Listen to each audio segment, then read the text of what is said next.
దేశంలో ప్రాజెక్టులు కట్టి వ్యవసాయం విద్యుత్ని తెచ్చింది జవహర్లాల్ నెహ్రూ అని తెలిపారు కాంగ్రెస్ సీనియర్ నేత జగ్గారెడ్డి.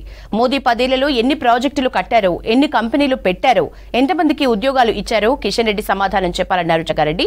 ఆస్తులు పోగు చేసుకుంది కాంగ్రెస్ అయితే దారాదత్తం చేస్తోంది మోదీ అని విమర్శించారు. శ్రీశైలం, నాగార్జున సాగర్, మంజీరా, సింగూరు వంటి ప్రాజెక్టులు కట్టింది కాంగ్రెస్ అని తెలిపారు. కాంగ్రెస్ ఏం చేసింది అని ప్రశ్నిస్తున్న కిషన్ రెడ్డి కేసీఆర్ కూడా కాంగ్రెస్ కట్టిన ప్రాజెక్టు నీళ్లు తాగిన వాళ్లే అన్నారు. బీజేపీకి 10 ఏళ్లలో ఏం చేశారో చెప్పుకునే దమ్ముందా అని ప్రశ్నించారు జగ్గారెడ్డి. భారతదేశంలో అనేక ప్రాంతాల్లో ఈ విద్యుత్తుని ఎట్లా డెవలప్ చేయాలి, విద్యుత్ డెవలప్ అయిపోతే వ్యవసాయం అభివృద్ధి చెందుతుంది. కాబట్టి ఈ యొక్క ప్రణాళికతో ఆ రోజు జవహర్లాల్ నెహ్రూ గారు ఇదంతా కూడా స్టార్ట్ చేయడం జరిగింది. అలాంటి పరిస్థితుల్లో నుంచి ఏంది ఎఫ్సిఐ అంటే మనకు ధాన్యము, మనము తిన్న గింజలు మనం తిన్నది కాక అదనంగా ఎప్పుడన్నా కరువు వచ్చే అంటే నీళ్లు లేక వర్షాలు లేక ఎప్పుడైనా కరువు వస్తే మళ్ళీ ధాన్యం ఉండాలి, భారతదేశంలో అన్ని గ్రామాలకు పంపించే విధంగా ధాన్యం ఉండాలని ఆ రోజులలో మరి జవహర్లాల్ నెహ్రూ గారు దూరం ఆలోచనతోటి ఎఫ్సిఐ ఏర్పాటు చేసుకోవడం జరిగింది.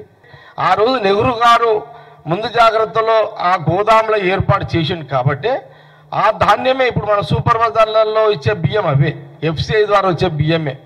సెంట్రల్ గవర్నమెంట్లో అట్లా తయారు చేసి పెట్టిరు ఆ రోజు జవహర్లాల్ నెహ్రూ గారు. ఈ 70 ఏళ్లలో ఏం చేసిరు అని కిషన్ రెడ్డి గారు మాట్లాడతారు, బండి సంజయ్ గారు మాట్లాడతారు, కేటీఆర్ గారు కూడా మాట్లాడతారు, హరీష్ రావు గారు కూడా మాట్లాడతారు. ఈ ప్రాజెక్టులు ఆనాటి నెహ్రూ, పండిత్ జవహర్లాల్ నెహ్రూ కాలం నుంచి తీసుకుంటే కంటిన్యూటీగా మరి మనకు ఇందిరాగాంధీ గారు, తర్వాత రాజీవ్ గాంధీ గారు, సోనియా గాంధీ గారు, మన్మోహన్ సింగ్ గారు, రావు, ఇదంతా నడుస్తూనే ఉంది సిస్టమ్ అంతా. నేను ఒకటే మాట్లాడుతున్నా, ఆ రోజు మంజీరా డ్యాము, సింగూరు నీళ్ళు వీళ్ళు తాగిన వాళ్ళే కదా, కానీ ఏం చెయ్యలేదు అనే మాట మీరు అనొద్దు అనేది కాంగ్రెస్ పార్టీ చెప్పదలుచుకుంది. నేను ఒక మాట బీజేపీ నాయకత్వానికి అడుగుతున్నా. బీజేపీ నాయకత్వానికి ఏమడుతున్నా, కిషన్ రెడ్డి గారు ఆయన ప్రెసిడెంట్ కాబట్టి ఏమడుగుతున్నంటే, ఆ కాలంలో నెహ్రూ కాలంలో ఈ డ్యాములని కట్టారు కదా, మరి ఆ 17 సంవత్సరాల అనేక డ్యాములు నెహ్రూ గారు కట్టారు కదా, ప్రధానమంత్రి మోడీగా భారతదేశంలో ఒక డ్యామ్ అన్న కట్టిరా? 16 సంవత్సరాల నెహ్రూ గారు పరిపాలనలో అనేక డ్యాములు కట్టారు.